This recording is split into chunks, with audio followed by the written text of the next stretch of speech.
Damaikan hati, sejukkan jiwa. 107,7 FM Radio Suara Nabawi Pasuruan.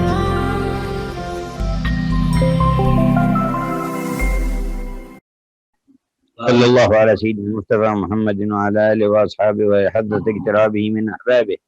Wa yadhakiruna Syekhu alaihi rahmatullahi tabarak wa ta'ala بصبر نبينا عليه الصلاة والسلام في أداء هذه الرسالة وتبليغه لهذه الأمانة وإيصاله إلينا تعاليم ربنا وما قاس وما عانى، ويذكر لنا من ذلك نماذج وصور. وقد أخيف صلى الله عليه وسلم ما لم يخف أحد، وأوذي في الله ما لم يؤذ أحد، صلوات ربي وسلامه عليه وعلى آله وأصحابه وأهل حضرة اقترابه من أحبابه. فلنعتبر ولندكر ولنستمسك بهذا الأثر واتباع خير البشر فيما بطن وما ظهر، صلى الله عليه وعلى آله وصحبه وسلم. أحبابنا، نظر الله إلينا وإليكم وربطنا بهذا الحبيب المصطفى صلى الله عليه وعلى آله وصحبه وسلم. ما أجدر أن تنهض من العزائم والقيم ونقوم في نهضة العلماء وفي أحبابنا وفي أصحابنا وفي علمائنا وفي المحبين للعلم والدين، ونقوم بالنهضة القوية والعزائم الأبية السنية في نصرة الحق ونصرة رسوله عليه الصلاة والسلام، فيفوز الفوز الأكبر من نصر الله ورسوله بالصدق والإخلاص وإيثار ما عند الله، إيمانا واحتسابا واستعدادا للقاء الرحمن جل جلاله وطلبا لرضوانه. ولما شاع في البلدان خبر النبي صلى الله عليه وعلى آله وصحبه وسلم وذكر دينه، وبلغ الأوس والخزرج بالمدينة، قال أبو قيس بن الأسلت قصيدة وبعث بها إليهم يذكرهم نعم الله عليهم ويحذرهم شوم الحرب وعواقبها ووخيم مشاربها. وكان أبو قيس صهرا لهم لا مودة وحياط لهم، يعني نصرة وصيانة. وكان في كلام أبي طالب عن النبي صلى الله عليه وسلم وعن نصرته له وعما قبله في قومه غنى عن ذكر قصيدة أبي قيس هذا التي أرسلها إلى قريش، يقول: وأن قريشا لم يستفيدوا، والمراد المستمسكون بالكفر منهم الذين لم يؤمنوا ولم يسلموا ولم يقبلوا على الله ولم يستقبلوا بلاغ سيدنا رسول الله ببيانه ووضوحه وحجته وبرهانه وساطع دلالاته، فهؤلاء لم ينجع فيهم شيء من بلاغ المصطفى وحججه ومعجزاته وفصاحته وبلاغته وخلقه وكل الدلائل القوية على نبوته، ولا نصح من ينصحهم من قراباتهم ولا غير، وما من بينه وبينهم صلة ولا غير ذلك، لما وقع في قلوبهم من البغض، لأن البغض للحق وأهله عنوان الشقاء، فإذا وجد في قلب فاعلم أنه سبقت السابقة على صاحب هذا القلب بالشقاوة الأبدية. ولهذا تعالى إذا أبغض نبيا أو أبغض مقربا صديقا وليا أو أبغض صالحا فإن هذا القلب قام العنوان فيه أن الله سبحانه وتعالى أراد أن يشقيه وأن يبعده، فكان هذا الشنآن والبغض لأمر الله صلى الله عليه وسلم عنوان أن الله تبارك وتعالى أقصاهم وأبعدهم عن الخير والهدى، وتحتم عليهم بما سبق في علم الله من سوء اختيارهم وسوء أدبهم أنهم لا يؤمنون، ولو شاء الله لجمعهم على الهدى ولكن أعرضوا وتولوا، ومع ذلك فصاحب الرسالة يؤدي واجبه ومهمته، لا يالو جهدا عن أن يكون داعيا إلى سبيل ربه بأنواع الأساليب، وكذلك يجب أن يكون أتباعه من بعده، وأن يكون ورثته من بعده، وأن يكون خيار أمته من بعده، وأن يكون المستجيبون في أمته لدعوته أن لا يقلقهم ولا يزعجهم ولا يثني عزمهم ولا يؤخر نشاطهم وهمتهم. إعراض المعرضين وعناد المعاندين وتكذيب المكذبين وتجول المتجولين وما يحصل فيها من هذه الأشياء على ظهر الأرض، فإن لله حكمة في هداية من يشاء وإضلال من يشاء.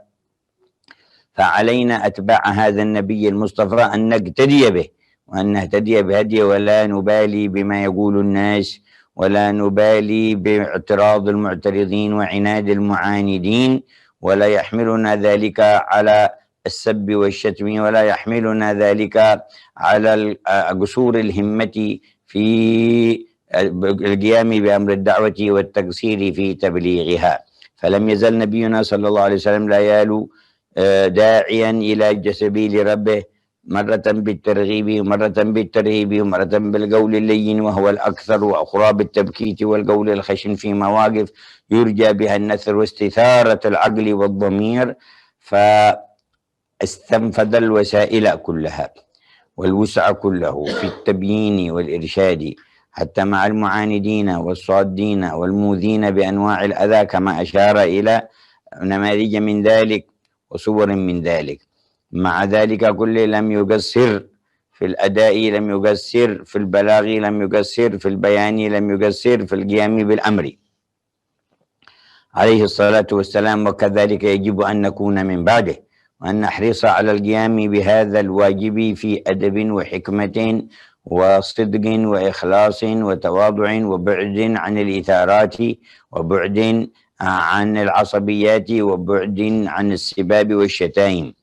فسبحان من شدد عزائمه وقوى دعيمه صلى الله عليه وسلم. فرد في الأمة ما يعرف هذا الخير وهذه الدعوة إلا من لسانه، وإلا على مقاله، وإلا من طريقه ومن جهته، والعالم من حواليه ليس فيهم من يحمل شان هذه الدعوة ولا هذا الإيمان ولا هذا المسلك، فهو وحيد في الوجود عليه الصلاة والسلام. حمل هذا اللواء في وقت الظهور فيه في العرب والعجم للكفر والفسق والعصيان والظلم، ليس فيهم من يحمل التوحيد ولا فيهم من يحمل الدعوة إلى الإيمان. من هنا ومن هناك من يذكر ولا من يساند ولا يعاضد، فسبحان الذي قواه وسبحان الذي ثبت عليه الصلاة والسلام وشرح صدره وأعلى قدره وسدده بتسديده وأيده بتأييده، وكفاه وحده وحماه سبحانه وتعالى حيث نصب وجهه، وقام وحده يدعو إلى أمر مستغرب لا يعرف إلا من جهته ولا يسمع إلا منه. قال فلولا كفاية العزيز الوهاب وعناية رب الأرباب ما كان يغني توسطه في العشيرة أنهم من العشيرة العزيزة بين قريش، ولا قيام سيدنا أبي طالب معه في الذب عنه والمدافعة عنه، ولكنها أسباب أقامها جل جلاله، وما النصر إلا من عند الله سبحانه وتعالى في علاه. فكذلك الحق في أي زمان ينصره الله، وفي مختلف الأماكن والظروف والمواقف بسبب من الأسباب يسببه، وما النصر إلا من عند الله. فجعل السبب كونه من هذه العشيرة العزيزة، وكون عشيرته يقومون معه بحكم القبلية والعادة والعرف، وكون عم أبي طالب شيخ قريش يذب عنه وينافح عنه أسباب، وإلا على حجم العداوة القائمة وعلى انفراده صلى الله عليه وسلم وقلة الأنصار ما يغني هذا ولا يكفي، ولكن مع عناية الله كفى، ومع تأييد الله سبحانه وتعالى أثمر وأنتج. كذلك الحق في كل زمان، لا يكون الذي في جانبه قوة غالبة مادية حسية غالبا في مختلف الأحوال والأزمان والأماكن، ولكن أسباب خفيفة، ولكن نصر الله القوي وعنايته العظيمة ينصر بها أهل الحق وأهل الهدى.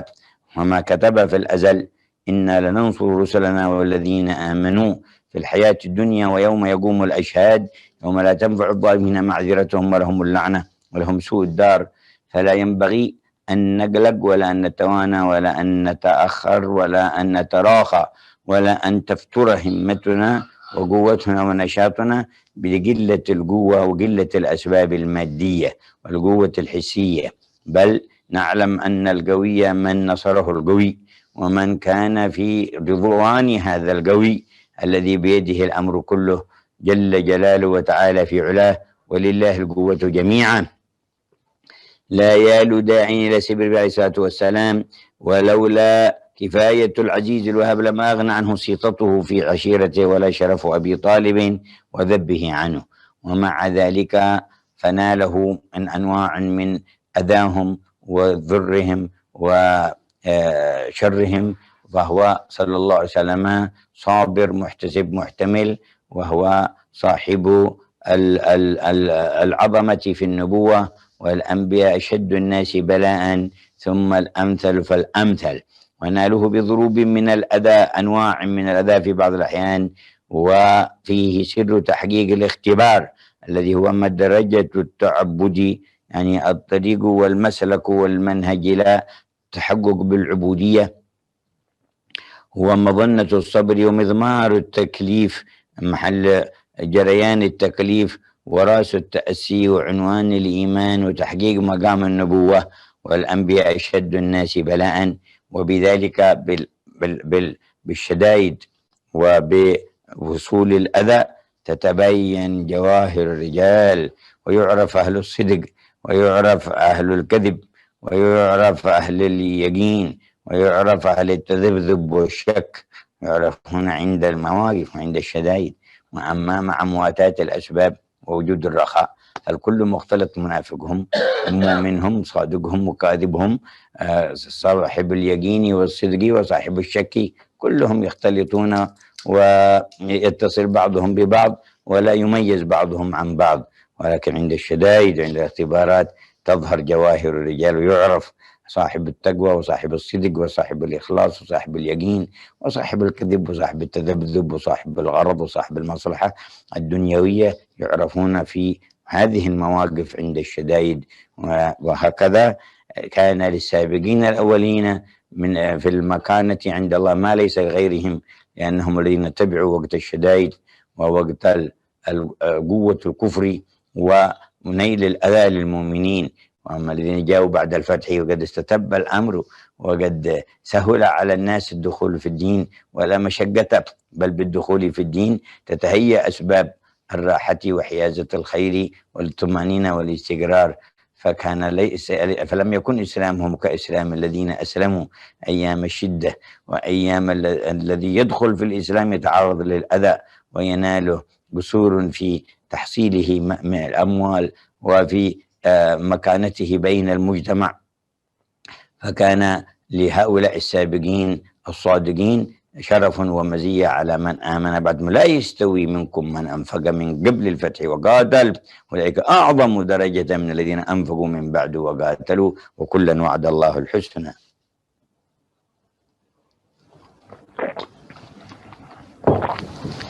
يقول فمن أعظم ما بلغنا ما روينا، يقول بسندنا السابق إلى أبي عبد الله البخاري، فروى البخاري في صحيحه عن عبد الله بن عمرو بن العاص أنه سئل بأي شيء أخبرني بأي شيء صنعه المشركون برسول الله، فذكر هذه الواقعة. قال بينما النبي صلى الله عليه وسلم يصلي في حجر الكعبة، حجر إسماعيل في شمال الكعبة المشرفة، إذ أقبل عقبة بن أبي معيط فوضع ثوبه في عنقه فخنقه خنقا شديدا حتى كاد أن يخنقه يقتله صلى الله عليه وسلم، فأقبل أبو بكر الصديق ونزعه منه ودفعه عنه ويقول أتقتلون رجلا أن يقول ربي الله. ومضى صلى الله عليه وسلم فجاء جماعة من هؤلاء المشركين إلى أبي بكر وأخذوا يشبعونه ضربا ولكما، وحتى وقع على الأرض مغمى عليه ولا يعرف وجهه من أنفه، استوى أنفه بوجهه من شدة الضرب وتورم الوجه. فجاء بعض قبيلته من بني تيم وقالوا إن مات أبو بكر لنقتلن فلانا وفلانا من الذين ضربوه، واستمر في غشيته من شدة ما ناله من الضرب إلى آخر النهار. وأول ما أفاق قال: ما فعل رسول الله؟ أين ذهب رسول الله محمد؟ فغضب من عنده من المشركين وقالوا: من سببه نالك كل هذا والآن تسأل عنه؟ قال: والله لا أطعم ولا أشرب ولا أرتاح حتى أنظر رسول الله. ففروا عنه، وقامت معه أسماء بنت أبي بكر ومعها آخر يحملون بيده إذ المشي يصعب عليه، حتى ذهبوا به إلى البيت الذي فيه رسول الله.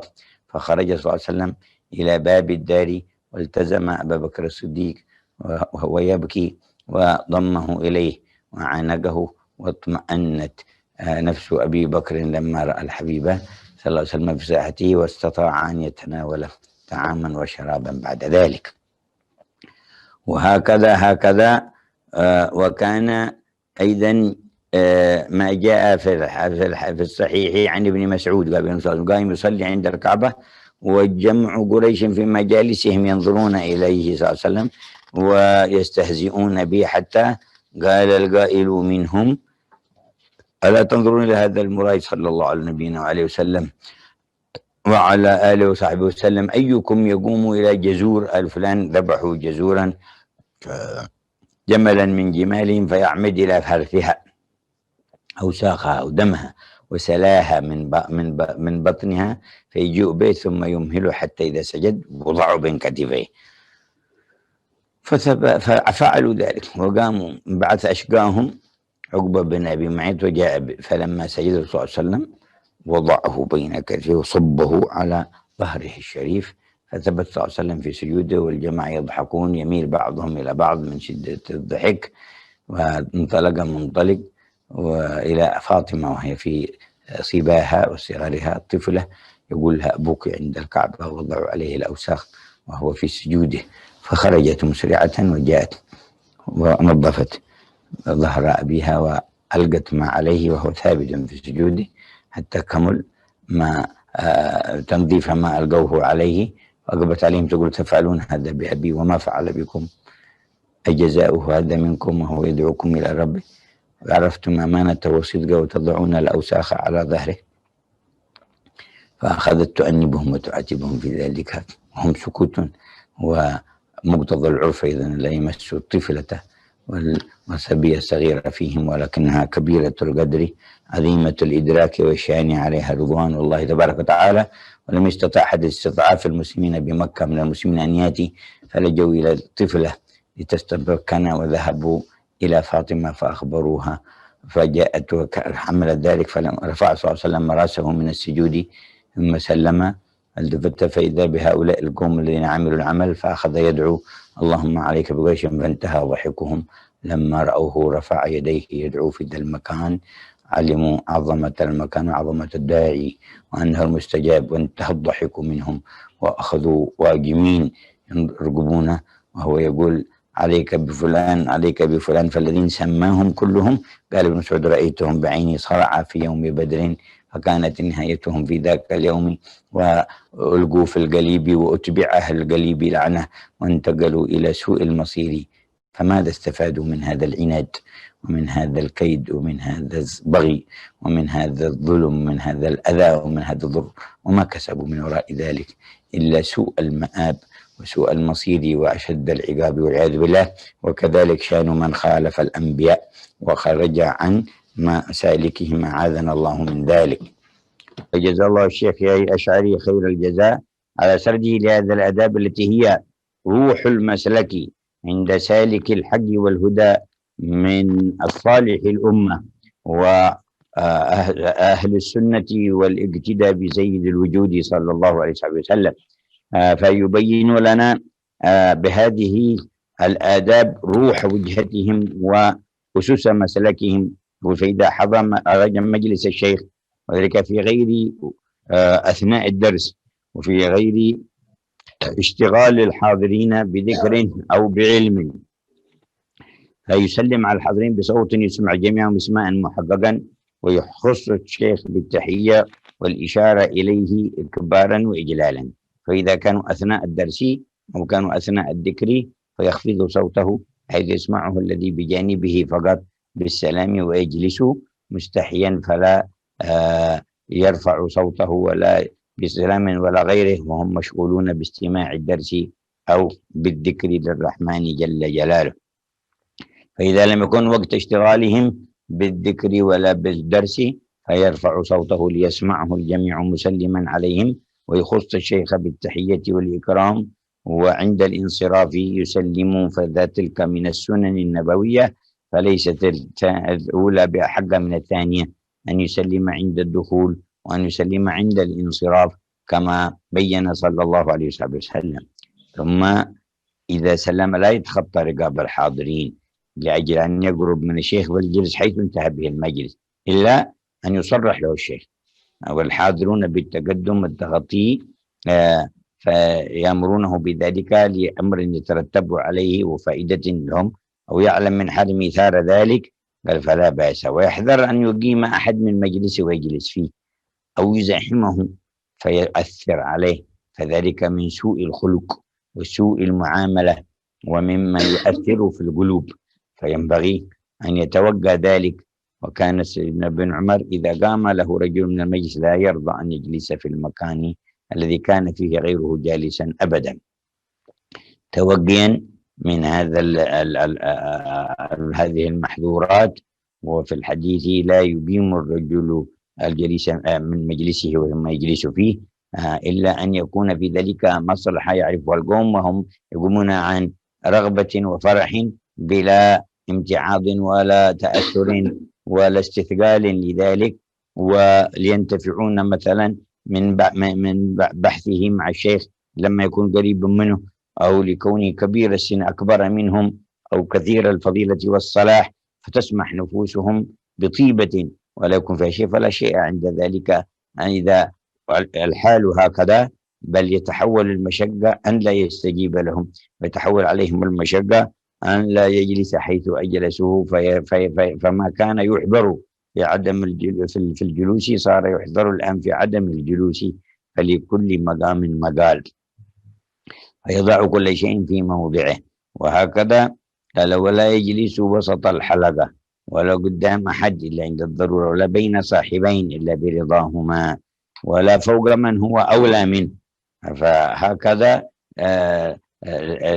التزاحم على القرب يكون له موازين وضوابط، فيكون مستحبا حيث لا يؤثر على الغير ولا يتقدم على من هو أولى منه، ويكون مذموما حيث يتقدم على من هو أولى بالتقدم، ويقدم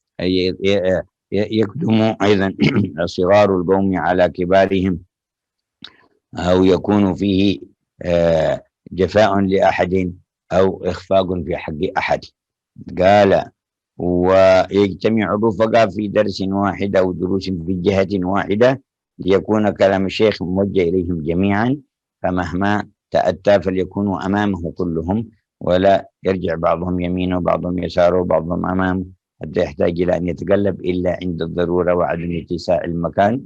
فإذا اتسع المكان فليكونوا كلهم في جانب واحد يوجه الخطاب إليهم جميعا في وجهة واحدة، لا يحتاج إلى أن يتلفت فيها ولا أن يقبل على البعض دون الآخرين.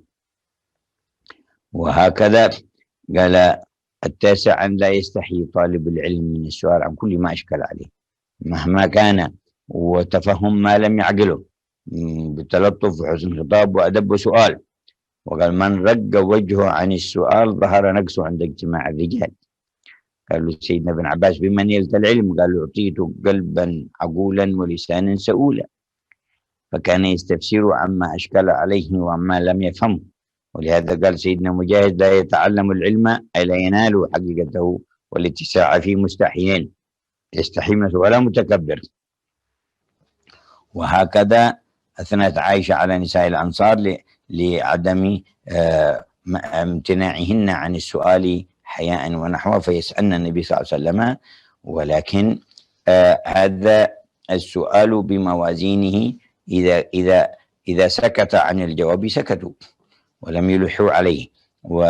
ثم يقول بالنسبة لحق الشيوخ، وإذا أجاب فلعدم فهمه السؤال أو لازدحام المعلومات في فكره في تلك الساعة، فأجاب جوابا غير جواب السؤال أو غير سليم أو خطأ، فعرف ذلك فليسكت وليترقب بعد ذلك تبيين الأمر له، إلا في أحوال يعلم أن طبيعة هذا الشيء يحب مناقشة السؤال في نفس الحال والبيان، وإلا فالأصل هو هذا الذي ذكره الشيخ عليه رضوان الله، ثم يترقب بعد ذلك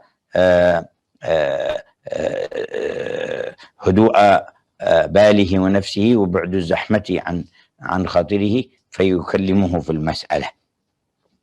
وكما لا ينبغي أن يستحي من السؤال، فلا يستحي من قول ما فهمت لشيء سأله الشيخ عن فهمه أفهمته وهو لم يفهمه، فيقول نعم فهمت، نعم فهمت أنت.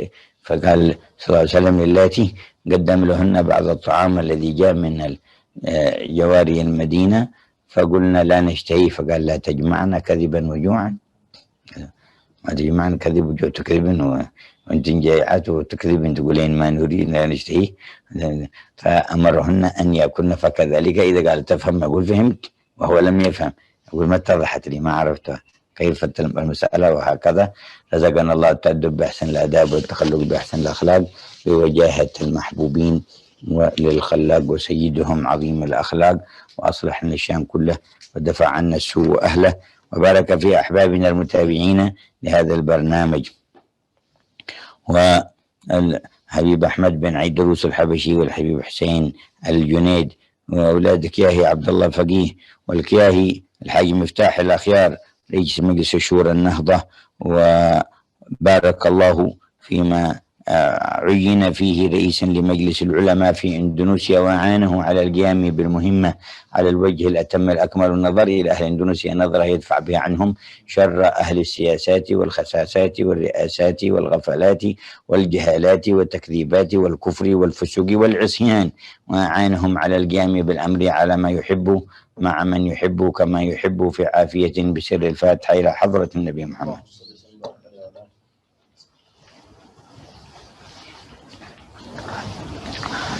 آمين آمين آمين. حفظكم الله ونستودعكم الله، والسلام عليكم ورحمة الله وبركاته. السلام عليكم. خلاص. جزاكم الله خير سيد.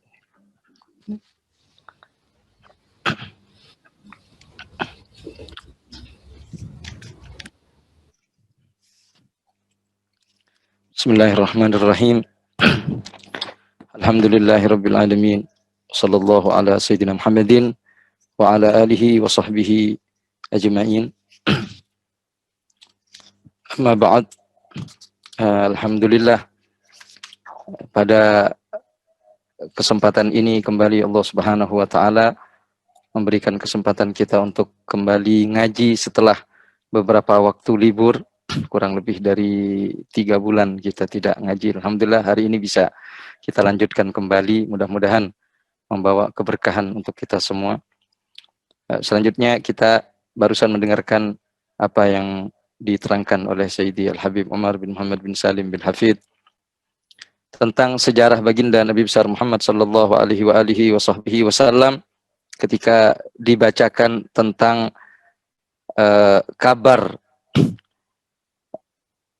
perpecahan di kalangan orang-orang Quraisy, dan hal tersebut sampai kabarnya kepada orang-orang Aus dan Khazraj yang ada di Madinah. Di situ diceritakan tentang bagaimana perlakuan orang-orang Quraisy terhadap baginda Nabi besar Muhammad sallallahu alaihi wasallam, yang mudah-mudahan Allah Subhanahu wa taala memberikan rezeki kepada kita untuk bisa melaksanakan amanah. Nah, begitulah para nabi di Rasulullah sallallahu alaihi wasallam yang selalu bersabar di dalam berdakwah, menyampaikan amanah dari Allah Subhanahu wa taala, tabligh di dalam risalah dari Allah Subhanahu wa taala. Di dalam kitab ini dijelaskan bagaimana contoh-contoh nyata kesabaran tersebut, contoh-contoh nyata baginda Nabi besar Muhammad sallallahu alaihi wasallam yang semestinya kita mengambil iktibar, mengambil pelajaran, dari kesabaran dan keteguhan serta kekuatan prinsip yang dipegang oleh baginda Nabi besar Muhammad sallallahu alaihi wasallam. Begitu pula kita, kata beliau Al-Habib Umar, saudara-saudaraku, ahbabuna, yang mudah-mudahan Allah Subhanahu wa taala memandang kita dengan pandangan kasih sayangnya. Maka begitu pula para ulama yang berada di dalam Nahdlatul Ulama, mestinya kita bersama-sama nahdah, bersama-sama bangkit di dalam mencontoh baginda Nabi besar Muhammad sallallahu alaihi wasallam, mencontoh kesabaran beliau, mencontoh keteguhan beliau dengan sidik dan ikhlas, serta mendahulukan Allah Subhanahu wa taala dari selainnya, mendahulukan Allah, isar Allah dan Rasulnya dibandingkan dengan yang lainnya. Selanjutnya, setelah orang-orang Quraisy tersebar kabar akan perpecahan yang terjadi di kalangan Quraisy dengan terutusnya Nabi Muhammad sallallahu alaihi wasallam, dan juga hal ini sampai kepada orang-orang Aus dan Hazraj yang ada di kota Madinah, dan ada seorang yang bernama Abu Qais bin Aslat Al-Waqifi menyampaikan sebuah qasidah, di mana qasidah tersebut menceritakan, mengingatkan mereka orang-orang Quraisy terhadap nikmat Allah Subhanahu wa taala, serta memperingati kepada mereka akan bahayanya perpecahan, pertempuran yang terjadi di kalangan mereka. Nah, ini mereka orang-orang Quraisy di dalam qasidah tersebut diingatkan betapa meskipun Nabi Muhammad ada di tengah-tengah mereka, Nabi Muhammad sallallahu alaihi wasallam bersama dengan mereka, akan tetapi mereka tidak bisa mengambil manfaat dari keberadaan Rasulullah sallallahu alaihi wasallam. Bahkan sebaliknya, mereka malah membenci Nabi Muhammad sallallahu alaihi wasallam, meskipun Nabi Muhammad dengan kefasihannya, dengan hujah-hujahnya yang nyata, tapi mereka sama sekali tidak terpengaruh, sama sekali tidak mendengar. Kenapa? Karena di dalam diri mereka, orang-orang Quraisy, terdapat bughd, terdapat kebencian terhadap Nabi Muhammad sallallahu alaihi wasallam. Dan kenapa mereka benci?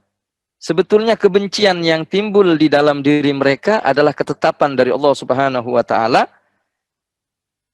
bahwa mereka yang membenci tersebut telah tercatat sebagai orang yang celaka. Orang yang celaka. Karena orang yang membenci para nabi adalah orang yang paling jauh daripada petunjuk Allah Subhanahu wa taala. Paling dibenci oleh Allah Subhanahu wa taala. Diterangkan di dalam beberapa hadis tentang hal tersebut. Nah, itu orang-orang Quraisy yang begitu kejam terhadap Rasulullah, mengganggu Rasulullah dan tidak bisa mengambil faedah dari Nabi Muhammad dan tidak beriman kepada Rasulullah sallallahu alaihi wasallam. Namun beliau tetap menyampaikan risalah tersebut, tetap berdakwah dengan segala usaha dan semangat beliau, tidak goyah sedikit pun untuk berdakwah ke jalan Allah Subhanahu wa taala. Kemudian beliau juga mengatakan, begitulah seharusnya pengikut Nabi Muhammad sallallahu alaihi wasallam. Pengikut Nabi Muhammad tidak boleh goncang dirinya dengan cobaan apapun. Tidak boleh dirinya sumpek ataupun lemah atau berkurang semangat di dalam berdakwah karena banyaknya orang yang tidak menerima dakwahnya, tidak menerima ajakannya. Dia tetap melaksanakan apa yang semestinya disampaikan karena mengikuti apa yang dialami oleh baginda Nabi besar Muhammad sallallahu alaihi wasallam. Kita harus ngikutin beliau. Kita tidak perlu peduli di dalam berdakwah dari omongan orang, tidak peduli orang yang tidak suka kepada kita. Kemudian bila mana ada yang mengkritik, yang begini, yang begitu, kita tetap akan berjalan karena mengikuti baginda Nabi besar Muhammad sallallahu alaihi wasallam, melaksanakan dakwah dengan segala cara, dengan semangat yang sempurna. Sama sekali tidak berkurang di dalam balagh. Begitulah orang-orang yang mengikuti Rasulullah Sallallahu Alaihi Wasallam. Dalam dia berdakwah pun, dia menjauhkan diri dari hal-hal yang bersifat provokatif, dan juga tidak ada caci maki. Di dalam berdakwah tetap bersabar, dan semangat juga tidak berkurang dengan apa-apa yang dia alami. Dan tidak akan mengetahui dakwah yang hakiki kecuali dengan cara yang seperti ini. Cara Nabi besar Muhammad Sallallahu Alaihi Wasallam. Ini alam dunia tidak mengerti dakwah ini melainkan dari Nabi Muhammad Sallallahu Alaihi Wasallam. Di hari atau di saat atau di waktu di mana puncak kegelapan berada di situ. Tapi Nabi Muhammad Sallallahu Alaihi Wasallam seorang diri.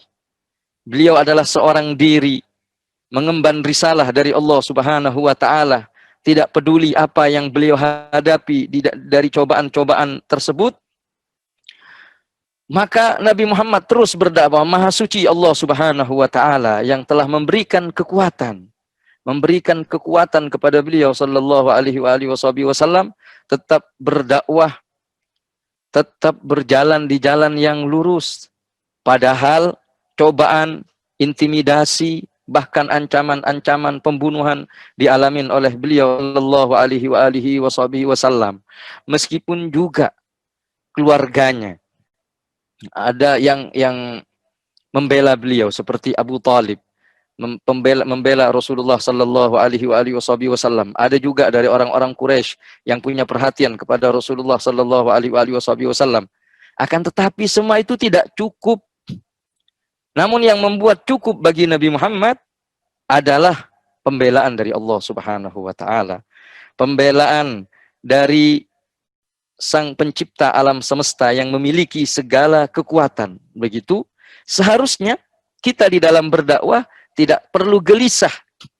Dan karena kekurangan materi, karena tidak mempunyai kekuatan seperti materi. Karena sesungguhnya hakikat daripada kekuatan adalah mereka yang dibela oleh Zat yang Maha Kuat, yaitu Allah Subhanahu wa taala. Begitulah keadaan para nabi, di mana Rasulullah sallallahu alaihi wasallam mengatakan asyaddun nas bala'an al-anbiya tsummal amsal fal amsal. Paling banyaknya cobaan itu adalah para nabi. Yang paling besar cobaannya adalah para nabi. Kemudian orang-orang yang dicintai oleh Allah Subhanahu wa taala. Dan di dalam cobaan-cobaan tersebut ada sebuah rahasia tersendiri, yaitu tahqiq al-ubudiyah atau at-tahaqquq bil-ubudiyah, membuktikan kehambaannya di hadapan Allah Subhanahu wa taala. Dengan banyak dicoba oleh Allah, orang semakin faham betapa dirinya adalah hamba di depan Zat yang Maha Agung, yaitu Allah Subhanahu wa taala. Dan itu semua tahqiq maqam an-nubuwah, merealisasikan atau membuktikan maqam kenabian dengan cobaan-cobaan yang ditimpakan kepada baginda Nabi besar Muhammad sallallahu alaihi wasallam. Dan dengan adanya cobaan itu, kita bisa mengetahui mana orang-orang yang benar, yang sungguh-sungguh, dan orang-orang yang bohong. Bisyadaiti yu'rafu ahlus sidq wal kadzib. Dengan cobaan-cobaan itu, mana yang sungguh-sungguh bersama dengan Nabi dan mana yang pura-pura bersama dengan Nabi Muhammad sallallahu alaihi wasallam. Adapun bila mana dalam kondisi enak, dalam kondisi segala fasilitas ada, roho kata Habib Omar, maka orang tidak diketahui mana yang sungguh-sungguh, mana yang benar setia dengan Nabi, mana yang tidak setia dengan Nabi Muhammad sallallahu alaihi wasallam. Makanya ada kata-kata bisyadaidi tadhar jawahir rijal.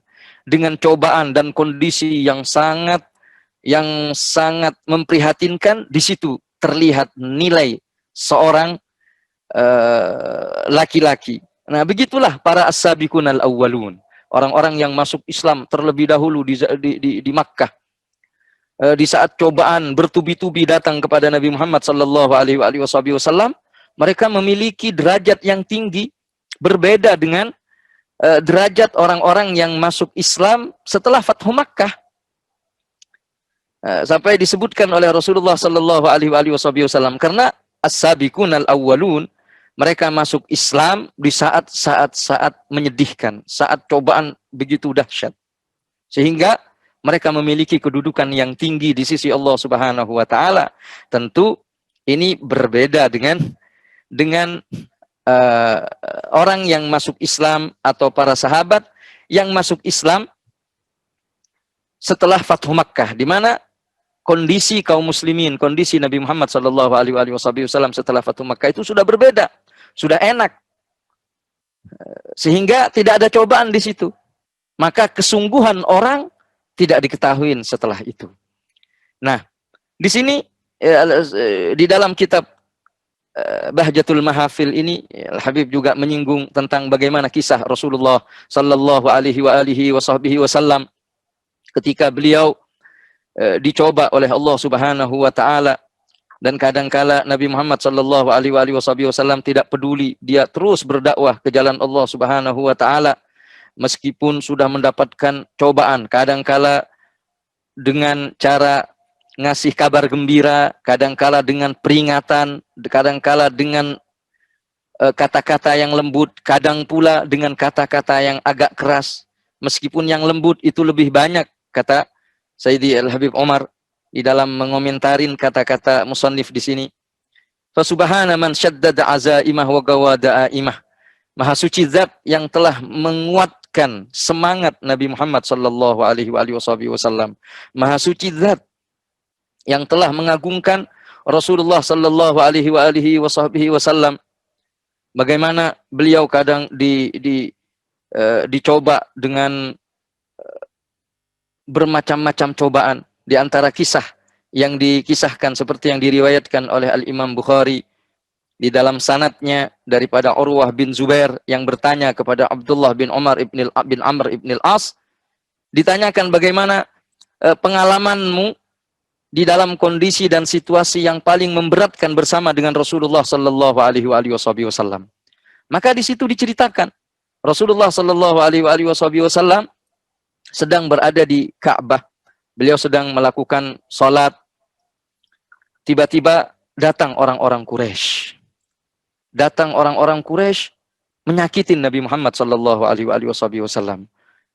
Di antara mereka ada yang melilitkan kainnya, melilitkan pakaiannya kepada Rasulullah sallallahu alaihi wasallam dan menariknya. Dan saat itu Sayyidina Abu Bakar mengetahuinya.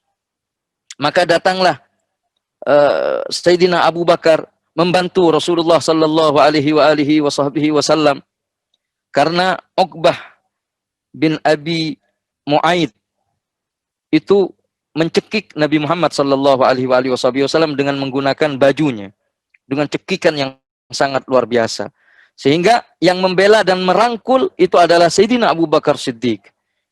Di dalam cerita itu beliau membela Nabi Muhammad dan mengatakan, ataqtuluna rajulan ayyaqula rabbi Allah, apakah engkau akan membunuh seseorang yang berkata Tuhanku adalah Allah?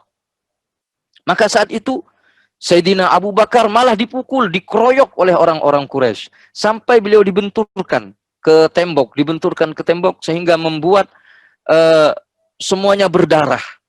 Muka beliau berdarah, kemudian belakang daripada kepala beliau juga berdarah, sehingga tidak diketahui mana yang belakang, mana hidung, dan mana belakang kepala Sayyidina Abu Bakar Siddiq, dan beliau akhirnya pingsan.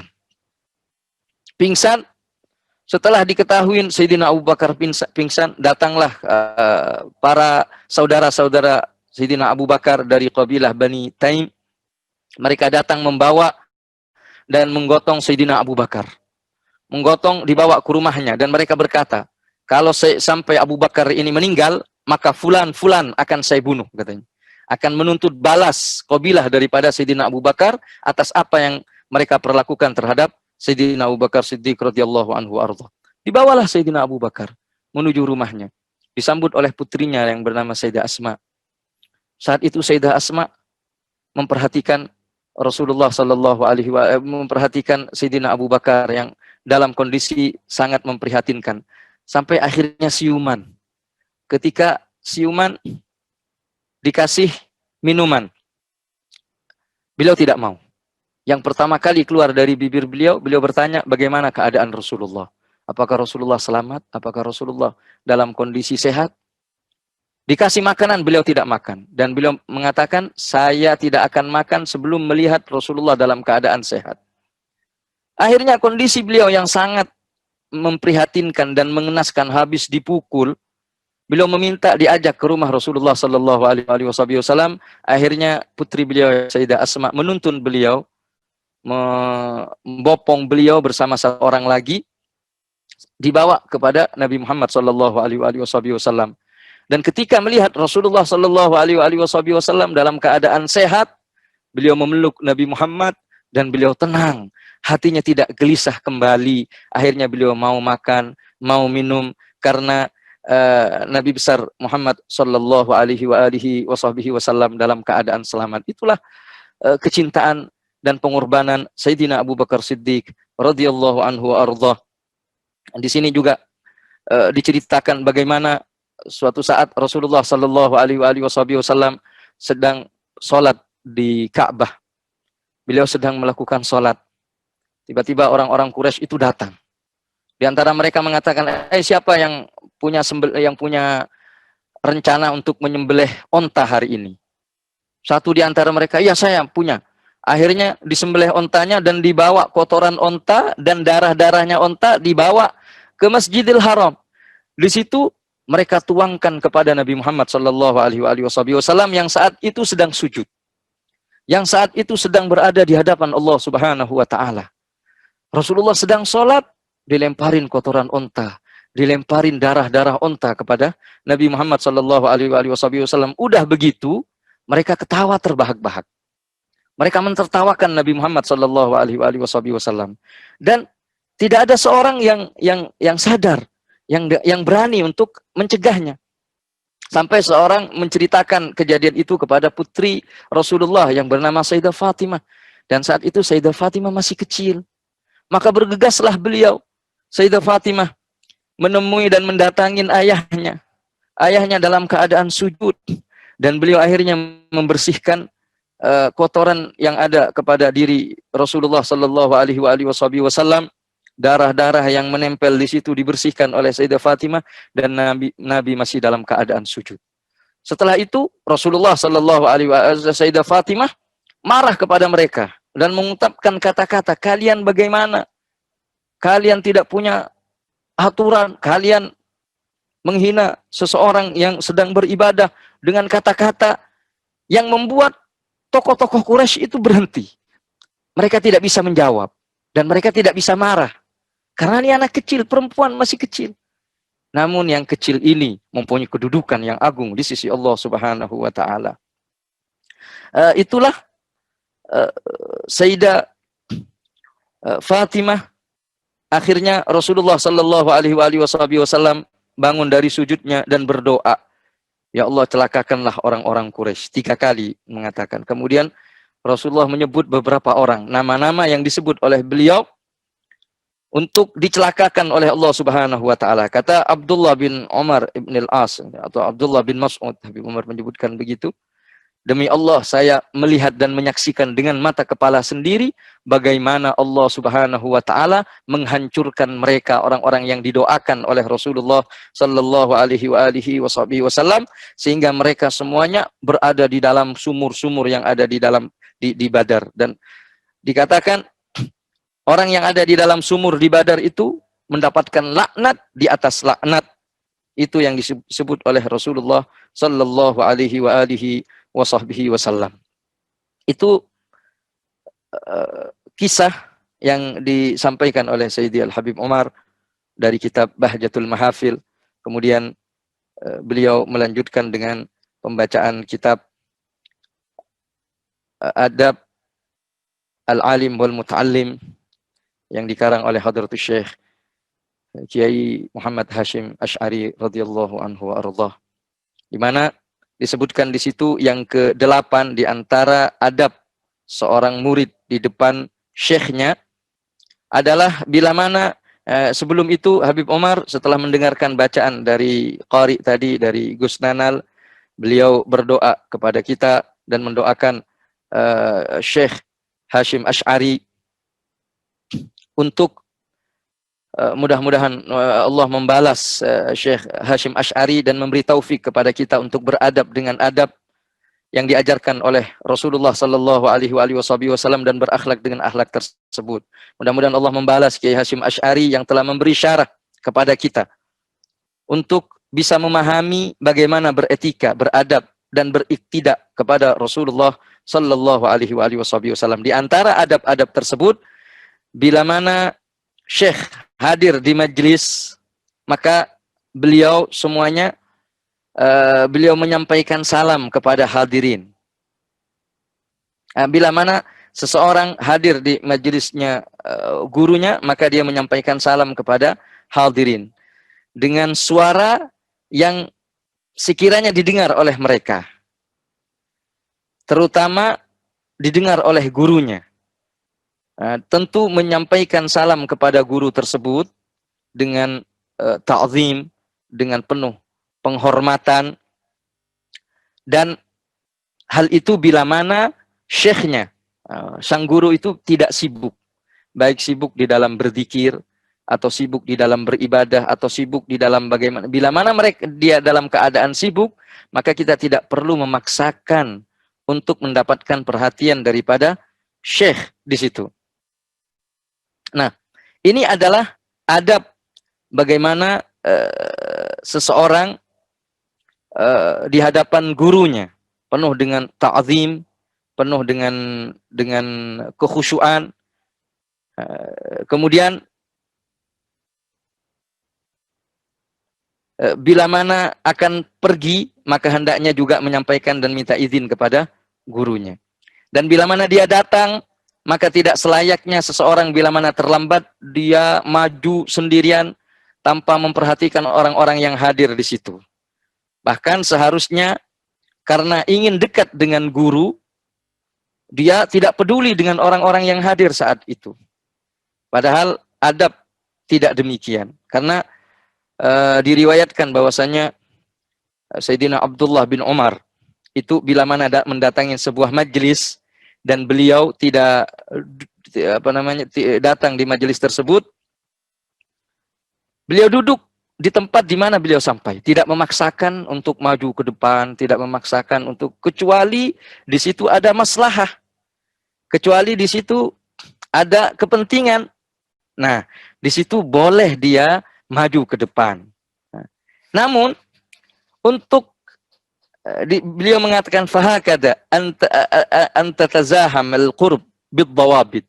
Boleh seseorang itu berebutan untuk dekat dengan guru, untuk lebih mendengarkan apa yang disampaikan oleh guru, tapi dengan dawabit, tidak mengganggu orang lain, tidak menyakitin orang lain, atau karena ada maslahah, ada orang yang lebih tua, atau ada tokoh, menempatkan orang pada tempatnya. Itulah yang seharusnya dilakukan, mendahulukan orang yang layak untuk didahulukan. Dan begitu pula di antara yang layak, yang seharusnya dilakukan oleh seorang murid di depan syekhnya adalah duduknya mereka, di antara adabnya adalah duduk di satu tempat. Sekiranya bukan berpencar, yang satu sebelah kanan, yang satu sebelah kiri, agar syekhnya tidak sibuk menghadap ke kanan ataupun ke kiri. Semestinya bila mana tempatnya layak dan bisa dilakukan, mereka langsung berada di depan syekhnya, sehingga syekhnya bisa gampang untuk menghadap kepada mereka dan tidak membuat dia menjadi salah tingkah karena lebih banyak menghadap ke salah satu sebelah antara kanan dan yang kiri. Itulah salah satu adab yang diajarkan oleh Hadratus Syekh di dalam kitab ini. Kemudian di antara adabnya lagi adalah tidak malu untuk bertanya terhadap sesuatu yang perlu ditanyakan. Kalau ada masalah yang tidak difahami, maka hendaknya dia bertanya tidak malu kepada gurunya, bertanya dengan lutuf, bertanya dengan adab dan etika. Maka dikatakan man raqqa wajhuhu anis su'al dhahara naqsuhu inda ijtima'ir rijal. Siapa yang malu wajahnya ketika dia mau bertanya, malu bertanya, maka nanti dia akan malu juga di depan orang-orang banyak. Artinya mentalitasnya kurang di sini. Ini diperlukan.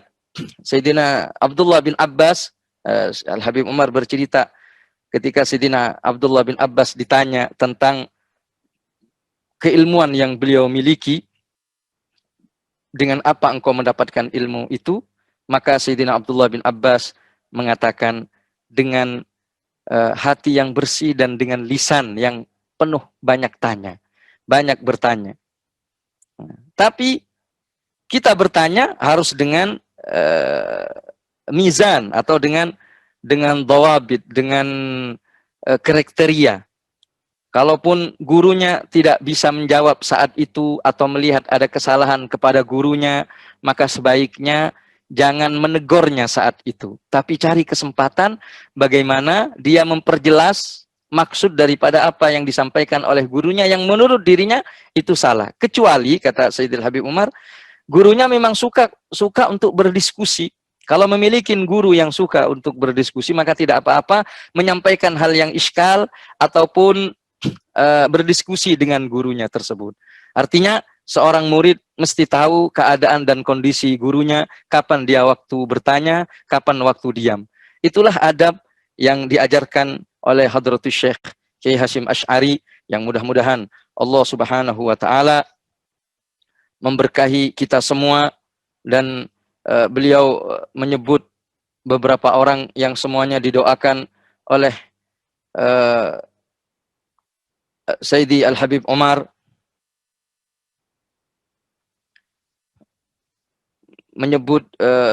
menyampaikan selamat kepada Kiai Miftahul Akhyar atas diangkatnya menjadi Ketua Majelis Ulama Indonesia, yang mudah-mudahan Allah Subhanahu wa taala membantu beliau, menolong beliau di dalam melaksanakan tugas dan amanah-amanah tersebut, dan mudah-mudahan Allah Subhanahu wa taala melindungi Indonesia dari bermacam-macam kejelekan, melindungi Indonesia dari orang-orang yang berniat jelek, dari para ahli siasah atau dari mereka orang-orang yang punya dasasah.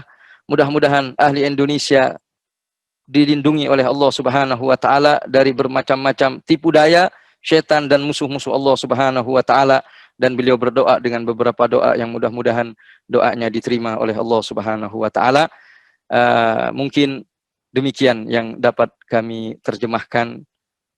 Mohon maaf atas segala kekurangan. Wassallallahu ala sayyidina Muhammad wa ala alihi wa sahbihi wasallam. Walhamdulillahi rabbil alamin. Assalamualaikum warahmatullahi wabarakatuh.